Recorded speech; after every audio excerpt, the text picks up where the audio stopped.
भारत माता की, भारत माता की, भारत माता की। आज हमारा मन चंदन है, जिस जन की मंगल अभिलाषा, कर्ममयी पाती हो भाषा, जिसमें जगमग जगमग आशा। ऐसे आप सभी अभ्यागतों का वंदन है। आज हमारा मन चंदन है। आदरणीय दिव्य सज्जनों, माननीय राज्यपाल महोदय के आमंत्रण पर कर्मयोगी बने इस कार्यशाला के साथ एक ऐसे विचार मंथन, ऐसे विचार यज्ञ का आज आरंभ होने जा रहा है, जिसे हम भारतीय संस्कृति और अपनी शिक्षा के परिप्रेक्ष्य में बहुत ही आवश्यक मानते हैं। और इस कार्यशाला के विभिन्न सत्रों के दौरान जो विषय सुनिश्चित किए गए हैं, उनके विचार मंथन से जो निष्कर्ष हमें प्राप्त होंगे, निश्चित रूप से हमारे आधुनिक परिदृश्य में जो शिक्षा का ताना बाना है, उसमें एक नया सुखद संयोग उसमें जुड़ने की आकांक्षा भी हमारी इस कार्यशाला के माध्यम से मूर्त होने जा रही है। आज हमारे सौभाग्य के माननीय राज्यपाल महोदय की अध्यक्षता में, माननीय मुख्यमंत्री जी के मुख्य आतिथ्य में और माननीय उच्च शिक्षा मंत्री जी की उपस्थिति में और अन्य हमारे जो विद्वत उपस्थिति आज इस मंच पर होने जा रही है, और आप सब जो शासकीय और निजी विश्वविद्यालयों के कुलाधिपति, कुलपति, कुल सचिव और विभिन्न विभागों के विभागाध्यक्ष यहाँ पर उपस्थित हैं, निश्चित रूप से इस कार्यशाला को एक सार्थकता प्रदान करने के लिए यहाँ आपकी उपस्थिति है। माननीय राज्यपाल महोदय, माननीय मुख्यमंत्री जी और हमारे मंचासीन अतिथियों से निवेदन है कि भारतीय परंपरा जो अंधेरे से उजाले की ओर जाने की सनातन आकांक्षा के साथ जुड़ी है, मंगलदीप का प्रज्वलन इसके साथ एक नया उजाले का रूपक गढ़ता है। हम माननीय राज्यपाल महोदय, माननीय मुख्यमंत्री जी और सभी मंचासीन अतिथियों से निवेदन करते हैं, मंच की देहरी पर रखे इस मंगलदीप को प्रज्वलित कर आज के सारस्वत अनुष्ठान का विधिवत शुभारंभ करें।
मंगलदीप प्रज्वलन और असतो मां सद्गमय तमसो मां ज्योतिर्गमय ऋषि परंपरा की उद्घोष करती हुई हमें फिर नई आशाओं, उम्मीदों की ओर अग्रसर करती है।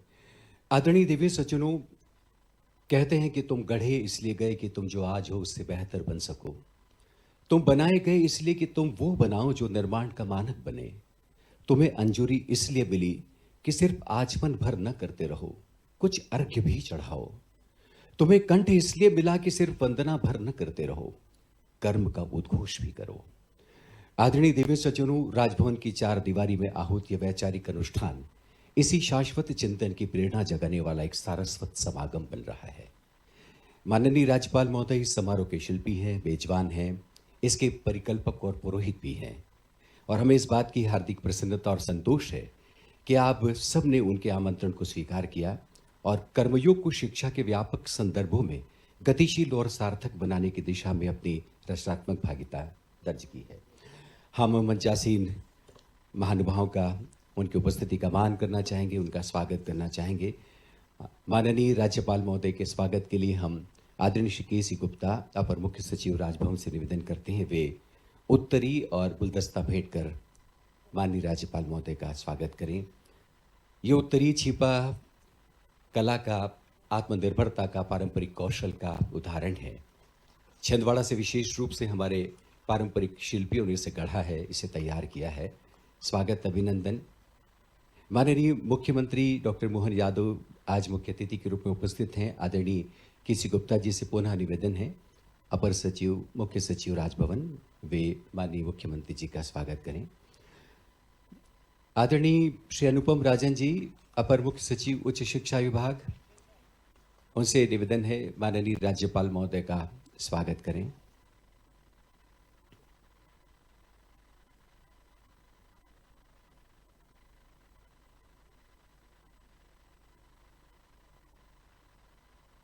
आदरणीय श्री अनुपम राजन जी, अपर मुख्य सचिव उच्च शिक्षा विभाग, माननीय राज्यपाल महोदय का स्वागत करते हैं। अनुपम जी से ही निवेदन रहेगा कि वे माननीय मुख्यमंत्री जी का भी स्वागत करें।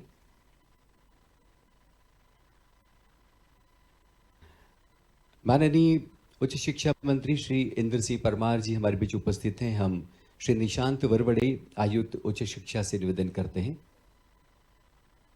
स्वागत माननीय मुख्यमंत्री जी का, अनुपम राजन जी। और इसके बाद हम श्री निशांत वरवड़े जी, आयुक्त उच्च शिक्षा से निवेदन करते हैं वे भी मंच पर पधारें और माननीय उच्च शिक्षा मंत्री जी श्री इंद्र सिंह परमार जी का स्वागत करें। आदरणीय डॉक्टर भरत शरण सिंह जी, अध्यक्ष मध्य प्रदेश निजी विश्वविद्यालय विनियामक आयोग, उनके स्वागत के लिए हम निवेदन करना चाहेंगे श्री उमाशंकर भार्गव जी, अपर सचिव राजभवन।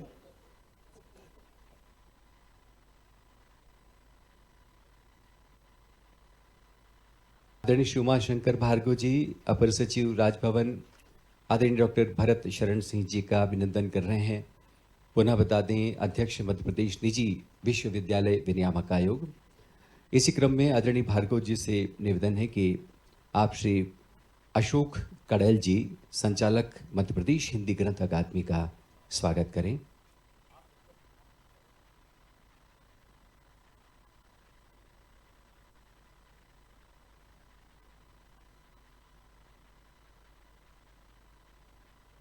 आदरणीय भार्गव जी से ही निवेदन है कि आज के हमारे एक सारस्वत अतिथि प्रोफेसर बाला सुब्रमण्यम, सदस्य मानव संसाधन क्षमता निर्माण आयोग, आपका स्वागत करें। उमाशंकर गुप्ता जी से ही निवेदन है कि एक और महत्वपूर्ण उपस्थिति प्रोफेसर के राधाकृष्णन जी की हो रही है, आपका भी स्वागत। अध्यक्ष बोर्ड ऑफ गवर्नेंस और प्रोफेसर शांति श्री धूलीपुड़ी, पंडित कुलपति जवाहरलाल नेहरू विश्वविद्यालय दिल्ली, उनके स्वागत के लिए डॉक्टर धीरेन्द्र शुक्ल से हम निवेदन करते हैं, विशेष कर्तव्यस्थ अधिकारी उच्च शिक्षा।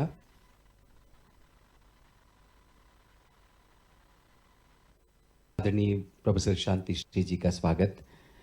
धीरेन्द्र जी से ही निवेदन है कि आप डॉक्टर विक्रांत सिंह तोमर जी, वैश्विक संयोजक यूनाइटेड कॉन्शियसनेस, आपका भी स्वागत करें।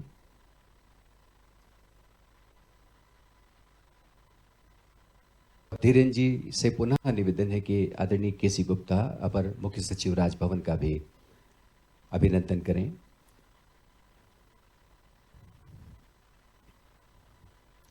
स्वागत के इस क्रम में श्री अनुपम राजन, अपर मुख्य सचिव उच्च शिक्षा विभाग, उनका स्वागत करने के लिए श्री उमेश कुमार श्रीवास्तव जी, विधि अधिकारी, से निवेदन है। और उमेश जी से ही निवेदन है कि आदरणीय श्री निशांत वरवड़े जी, आयुक्त उच्च शिक्षा, का स्वागत करें।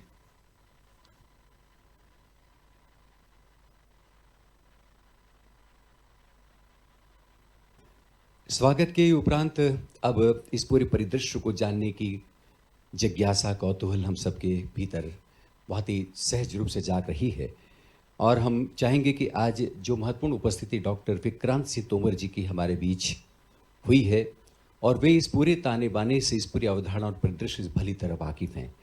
आप सब जानते हैं कि डॉक्टर विक्रांत सिंह तोमर एक ऐसे उच्च स्तरीय शिक्षक के रूप में प्रतिष्ठित हैं जिन्होंने 100 से भी ज़्यादा देशों में 3 लाख से भी अधिक प्रतिभागियों को प्रशिक्षण प्रदान किया है। आप दर्शन शास्त्र और आधुनिक प्रबंधन को जोड़कर प्रभावशाली और नवाचार प्रशिक्षण देते रहे हैं। आपका मार्गदर्शन उत्कृष्टता, समग्र विकास और संगठनात्मक प्रगति सुनिश्चित करता रहा है।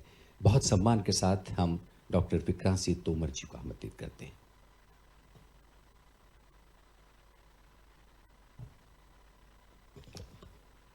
आदरणीय राज्यपाल महोदय, आदरणीय मुख्यमंत्री महोदय, उच्च शिक्षा मंत्री महोदय और सम्मानित अति विशिष्ट अतिथि मंचासीन और मध्य प्रदेश शिक्षा जगत के प्रमुख स्तंभ जो हमारे सामने बैठे हैं।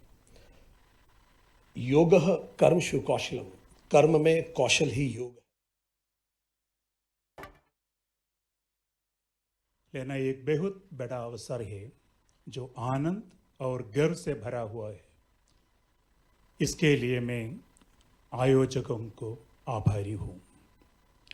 ये मेरा धर्म है और वर्तमान समय का मेरा कर्म है। जीवन और काम में कई बार हम भगवत गीता का सोच कर रहा है। मूलतः 700 श्लोकों में भगवान का भजन कृष्ण द्वारा अर्जुन के दुख का निवारण है, लेकिन भगवत गीता शाश्वत है और इसलिए इसकी दार्शनिक सामग्री आज भी प्रासंगिक है। भगवत गीता धर्म शब्द से शुरू होती है। धर्म क्षेत्रे कुरुक्षेत्रे समवेदायुयुत्सव, और भगवत गीता मम शब्द पर समाप्त होती है। यत्र योगीश्वर कृष्णो अत्र श्री विजयो भूतिर्धुवा नीतिर्मतिर्ममा। धर्म ममा, मम धर्म, मेरा धर्म, ये स्वधर्म है।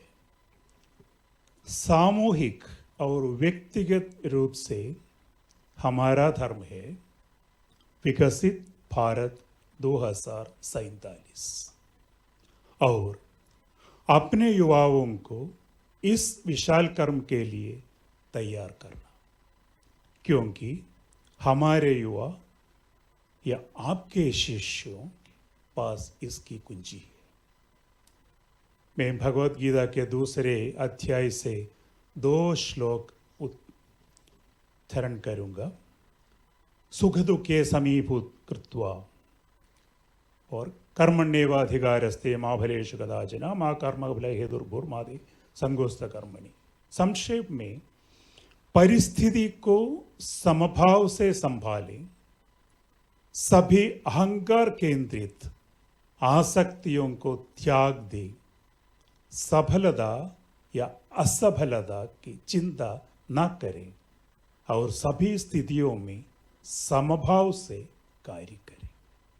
यह कर्मयोगी। भगवद गीता का 16 अध्याय एक सुसंस्कृत व्यक्ति के उत्तम गुणों की विशिष्ट सूची दे।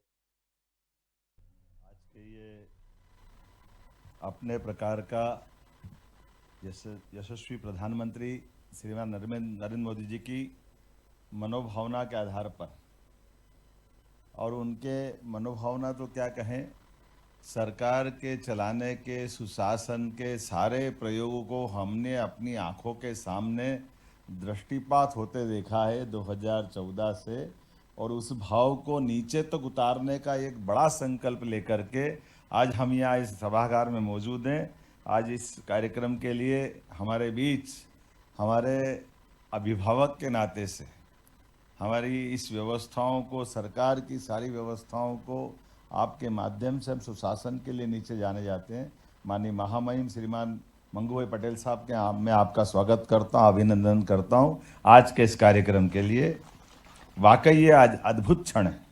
इस अवसर पर अभी अभी जो अलग अलग प्रकार से हमारे माननीय अतिथियों ने अपने विचार व्यक्त किए हैं, मैं अद्भुत इस पूरे संयोजन की केवल सुनकर के आपके समान इसकी अपनी अंदर की जो तरंगे उठ रही थी उसका एहसास कर रहा था। जो भाव आ रहे थे, उन भाव के पीछे जो भावना छिपी है वो भावना वाकई अद्भुत है।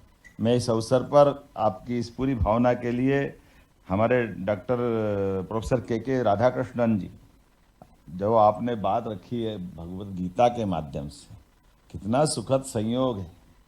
5000 साल पहले भगवान मध्य प्रदेश की धरती पर आकर के यहाँ शिक्षा दीक्षा ग्रहण करके कर्मवाद की जो शिक्षा उन्हें दी है, आज वो हमारे बीच पुनः ऐसा लग रहा है कि उनकी आत्मा हमारे बीच आ गई भगवान कृष्ण की, जिसके भाव के लिए हम यहाँ मौजूद हैं। उस गीता के 18 अध्याय के एक एक श्लोक के माध्यम से हम सब उसकी तरफ समझने के लिए जा रहे हैं। और हम केवल नहीं जा रहे हैं, ये पूरा देश, और देश तो क्या, अब दुनिया उस तरफ देख रही है, जिसके अब आधार पर हमारे भारतीय दर्शन की दुनिया में एक विशेष साख रही है।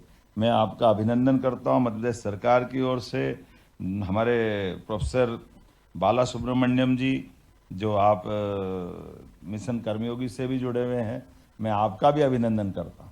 और आपने कितनी सुंदर बात कही कि ये भाषाओं की, भाषा को तो वास्तव में गुलदस्ता है हमारे लिए।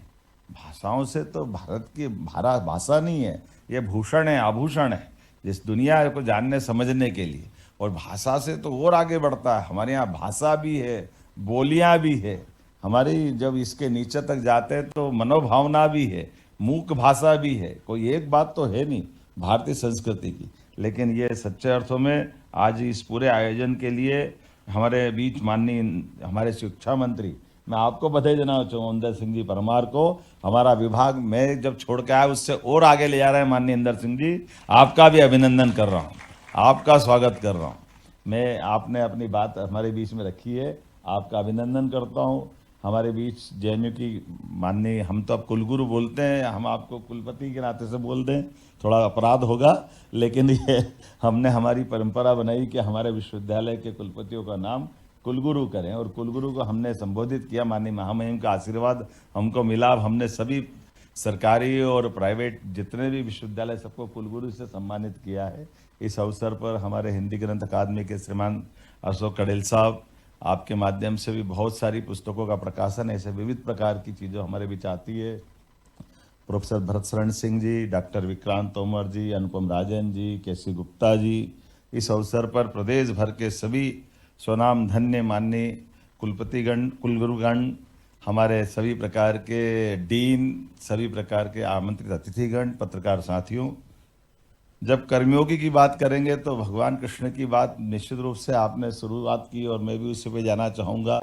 हम सब उनके एक एक अध्याय, 18 अध्याय है, लेकिन 18 अध्याय में जिस प्रकार से वो बात रखते हैं और जिस प्रकार से वो बात करते हैं, वास्तव में ऐसा लगता है कि ये, और एक अच्छी बात ये भी है, उन्होंने कहा मैं भले ही लोग मेरे को अपने ढंग से देखते हैं, जब वो कहते हैं कि ये जो तुमको दिख रहा है, मैं इसके पहले भी कृष्ण तत्व कहाँ है, जब सूर्य नहीं था, ये ब्रह्मांड नहीं था, मैं उस समय भी था। तो ये जिज्ञासा, जब वो बाल सुलभ हम सबकी भी जिज्ञासा होती है। भगवान कृष्ण तो अभी तो कल की तो बात है, जब वो वसुदेव देवकी जी के आंगन से यशोदानंदन बनते हुए दुनिया देख रही थी, तो उनको लगा कि ये कौन सी दुनिया में पहुंचा दी है, कहाँ की बात कर रहे हो, ये सूर्य चंद्र के पहले आप कैसे हो गए।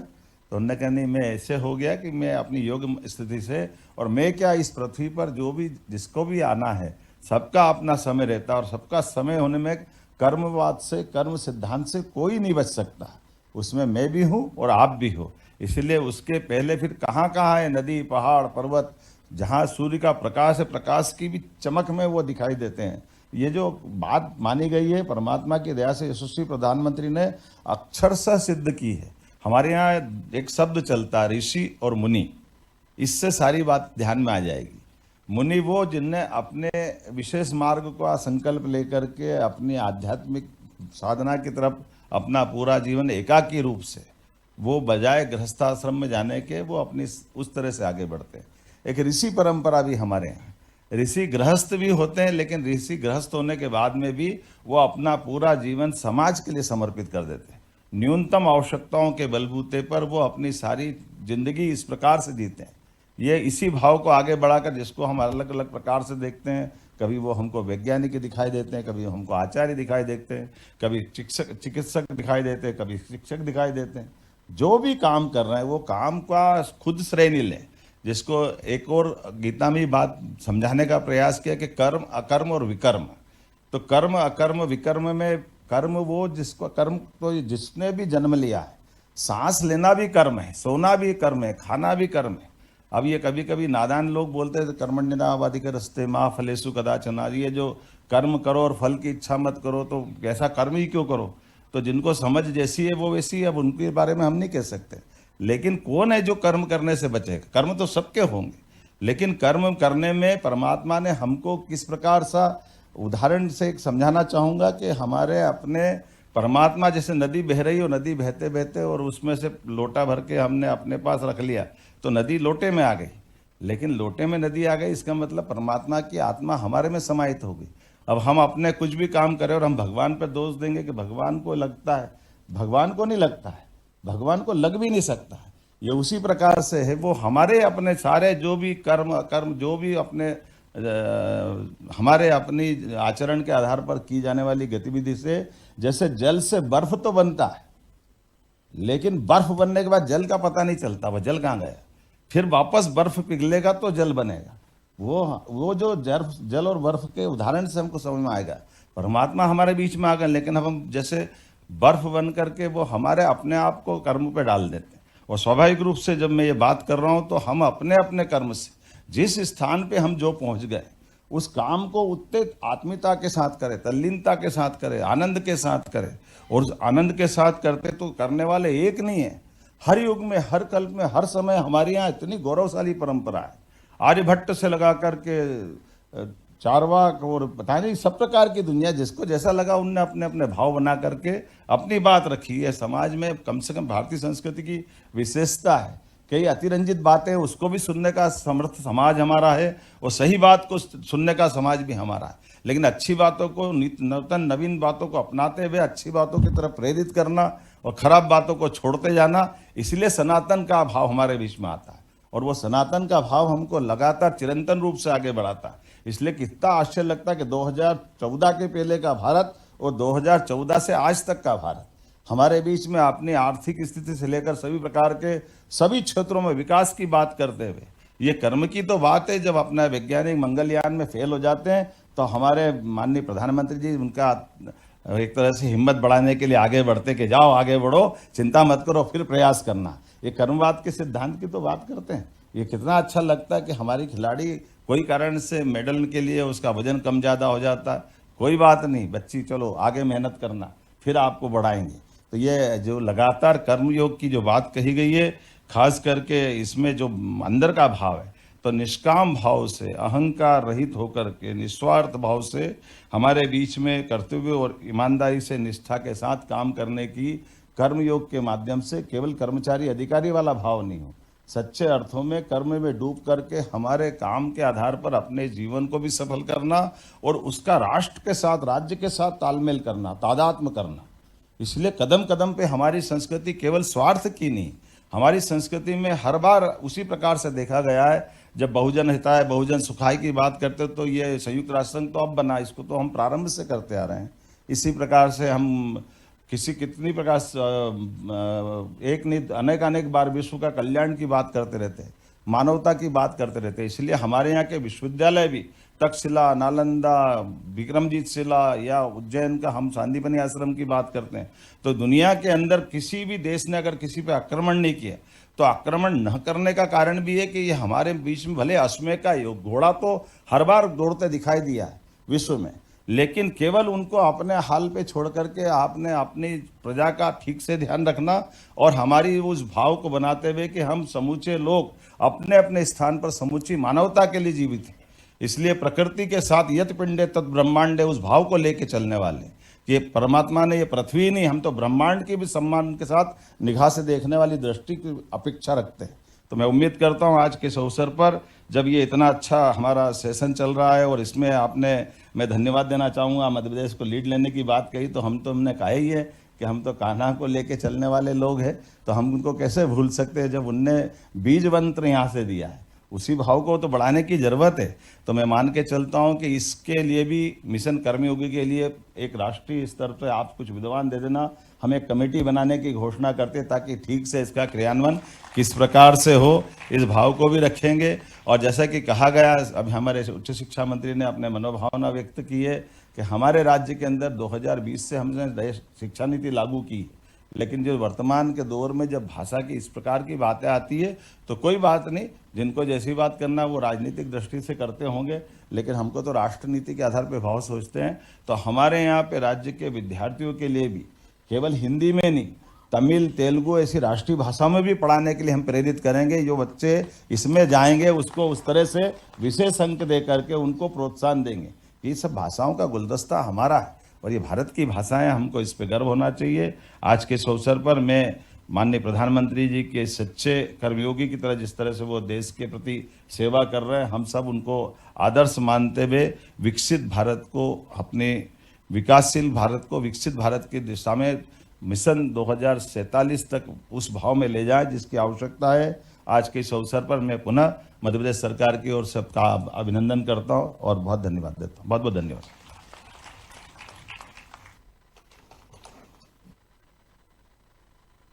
बहुत बहुत धन्यवाद माननीय मुख्यमंत्री डॉक्टर मोहन यादव जी।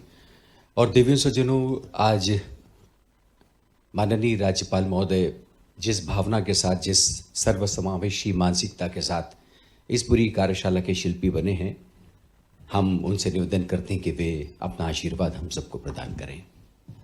सभी को नमस्कार। कर्मयोगी कार्यशाला में अपने बीच उपस्थित माननीय मुख्यमंत्री श्री डॉक्टर मोहन यादव जी, उच्च शिक्षा मंत्री श्री इंद्र सिंह परमार जी, अध्यक्ष निजी विश्वविद्यालय आयोग मध्य प्रदेश भरत शरण जी, उपस्थित मंचासीन सभी महानुभाव, अधिकारीगण, आप सब उपस्थित विश्वविद्यालय के कुलगुरु, कुल सचिव और भाई और बहनों, प्रिय कर्मयोगी विषय पर राष्ट्र के भविष्य निर्माताओं के बीच चिंतन, सही समय पर सही पहल, आयोजन से जुड़े सभी बहुत बहुत बधाई और साधुवाद के पात्र हैं। आप तालियां तो बजाओ, आपको मैंने तो साधुवाद दिया। ताली बजाने में कंजूसाई कर रहे हैं सब आप।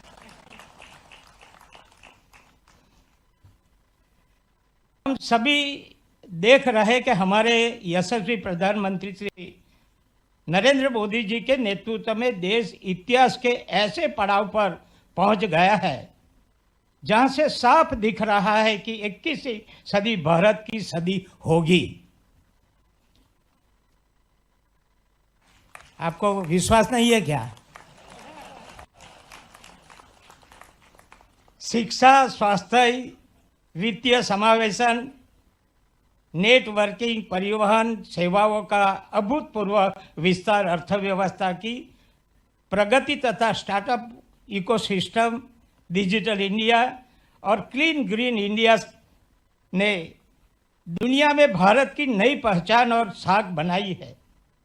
इतिहास साक्षी है कि आज के विकसित देश जापान, जर्मनी, सिंगापुर और दक्षिण कोरिया भी 4-5 दशक पूर्व ऐसे ही मोड़ पर आया था जहां से उन्होंने एकजुट होकर एक मत प्रयासों से राष्ट्र विकास की नई इबारत लिखी है। आज हमारा देश भी उसी मोड़ पर है जहां से हम विकसित भारत का निर्माण कर सकते हैं। जरूर है कर्तव्यनिष्ठ समर्पित नागरिक को ही। आज की यंत्रवत जिंदगी में मानसिक तनाव और जीवन शैली जन्य रोगों से हमारी कार्यदक्षता और क्षमता पर जो दबाव पड़ रहे हैं, उन सबसे कर्मयोग जीवन दर्शन के अभ्यास के द्वारा हमें मुक्ति मिल सकती है। दैनिक जीवन में उच्चतर उद्देश्य के लिए आगे बढ़ने का कर्मयोग वह रास्ता है जो व्यक्तिगत प्रगति, उन्नति के साथ समाज सुधार और सेवा का प्रभावी साधन है। आज की दुनिया में कर्मयोगी बनने के लिए काम की प्रकृति चाहे जो भी हो, व्यक्तिगत लाभ की इच्छा, परिणाम, सफलता और असफलता की चिंता के बिना लगातार कार्य करने वाला ही सच्चा कर्मयोगी होता है। कर्मयोग पथ के अभ्यासी को शुरू में परिणामों की चिंता, समाज की अपेक्षाएं, मान्यताएं और दैनिक जीवन की व्यस्तताओं में समय की कमी आदि चुनौतियों का सामना करना पड़ता है। यह चुनौतियाँ सकारात्मक दृष्टिकोण के साथ समय प्रबंधन के द्वारा कर्तव्य पालन, ध्यान, साधना तथा चिंतन के नियमित आध्यात्मिक अभ्यास से दूर जाती है। शिक्षा के तीर्थ स्थलों के प्रमुख आप सभी से अपेक्षा है कि कर्म योग के सिद्धांतों पर शिक्षण शोध कार्य के साथ ही विश्वविद्यालय के भीतर और बाहर स्वैच्छिक सेवा गतिविधि को और अधिक प्रोत्साहित करें। व्यक्तिगत व्यावसायिक जीवन में स्थिर भाव से कार्य संस्कृति के द्वारा शैक्षणिक समुदाय के भीतर करुणा, सहानुभूति और परस्पर सहयोग की मजबूत बनाए। कर्मयोग के सक्रिय अभ्यास से कार्य और रिश्तों के में आनंद भाव प्राप्त करने वाले कर्मयोगी शिक्षाविदों के प्रयासों को उजागर कर उनके सम्मान की पहल करें। आशा है कि कार्यशाला चिंतन कर्मयोग के वैचारिक व्यवहारिक आयामों को प्रकाशित कर निस्वार्थ कर्तव्य पालन कर्मयोगी के निर्माण का मंच बनेगा। हम आज मैंने देखा है करीब करीब 8 सेशन चलेंगे। बहुत से विद्वान यहाँ है, उनको सभी को समय मिला है और आपसे गोष्ठी करेंगे। कई बात ऐसी है होती है, आप तो सब कुलगुरु है, कुल सचिव है, बहुत से जीवन में आता जाता रहता है। कभी कभी ऐसा लगता है कि ये विषय तो हमारे ध्यान में है ही, नया क्या है उसमें। मगर बहुत सी बातें हैं, थोड़ा सा मन को, मैं ऐसा समझता हूँ मैं तो राज्यपाल हूँ, सर्वस्व हूँ, नहीं, मैं एक समाज का अंग हूँ। समाज की बहुत सी जिम्मेदारी मेरी और शिक्षा जगत के लोगों से समाज को बहुत बड़ी अपेक्षा है। आपकी बुद्धि शक्ति को, ये देश को बहुत ज़रूरत है। उसमें आप कैसे सहयोगी बने, कैसे समाज हमको तैयार करना है, आने वाली पीढ़ी 2047 में विकसित भारत हमको कैसे बनाना है। प्राइम मिनिस्टर ने सभी सारे भारत के बच्चे को अपने अपना सुझाव देने के लिए बोला। कई बच्चों ने लिखा है और स्वामी विवेकानंद की जयंती में 3000 जितने विद्यार्थियों के साथ उन्होंने गोष्ठी किया है कि हमको देश को विकसित बनाना है। आपके मन में क्या पड़ा है? मगर सबका साथ, सबका विकास, सबका विश्वास अभी ऐसा हुआ, सबका प्रयास, हम सभी लोगों का प्रयास से हम कैसे ये देश को 21वीं सदी ले जाने के और विश्व गुरु की कल्पना जो हमने किया हुआ है उसमें आपका कैसा सहयोग रहेगा, उसमें ज़्यादा है। आज के ये कार्यशाला को बहुत बहुत शुभकामना देते हुए मैं समझता हूँ कि बहुत अच्छा निष्कर्ष निकलेगा और आने वाले समय में हम बहुत अच्छी तरह ये देश की और समाज की सेवा कर सकेंगे। ये मध्य प्रदेश के प्रथम नागरिक के रूप में सभी का आपका स्वागत करते हुए मैं मेरी बात पूरी करता हूँ। आभार। भारत माता की जय।